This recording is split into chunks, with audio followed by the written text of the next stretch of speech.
Northern France holds hundreds of villages rebuilt after 1945, but one of them, Saint-Péronne-sur-Meuse, never built a memorial, never marked a date, never spoke of the war again. For 50 years, its people lived as if the invasion, the resistance, and the liberation had never happened. In June 1940, when German troops swept through the Somme Valley, Saint-Péronne-sur-Meuse lost nearly half its population. The occupation lasted for years. Like many towns, it saw collaboration, quiet resistance, and everyday survival. When the Allies returned in August 1944, the liberation was brutal.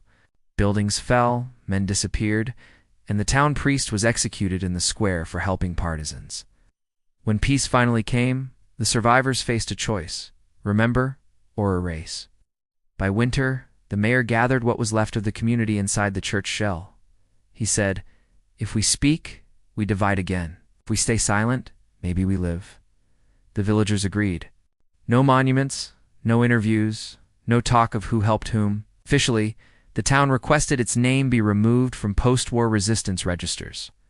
Even historians called it La Commune Muette, the silent town. Across the 1950s and 60s, France rebuilt its story of courage. But Saint-Péronne-sur-Meuse stayed blank on the maps of memory. Children learned no war lessons in school. The local museum skipped from 1938 to 1946. Visitors described a strange calm. Streets spotless, walls freshly painted.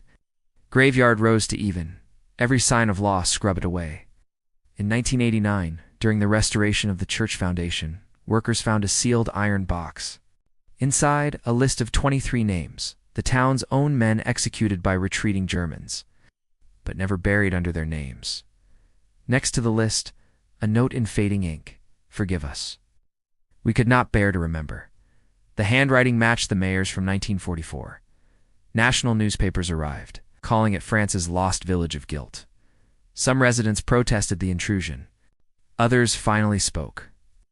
One woman, born in 1937, said, "I thought the war was a dream. Then I saw my father's name in that box." The government installed a modest plaque outside the rebuilt church, to the unnamed victims of Saint-Péronne-sur-Meuse. Even then, half the town refused to attend the unveiling. Historians still debate whether silence healed or hollowed the town. In interviews from the 1990s, younger residents said they envied places where they could mourn openly. The elders replied, "We survived by forgetting." Today, tourists drive through without knowing what lies beneath the cobblestones. The cafe serves coffee where the command post once stood. The past is paved smooth, but it waits. Every war ends twice, once on the battlefield and once in the mind. Saint-Péronne-sur-Meuse ended it the only way it knew, by pretending nothing happened. But silence is a kind of memory too, just one the living rarely choose to share. If this story made you think about the people who choose to forget instead of remember, tell me what you would have done. Would you keep the silence or break it? Subscribe to Ceasefired. The past doesn't speak unless someone listens.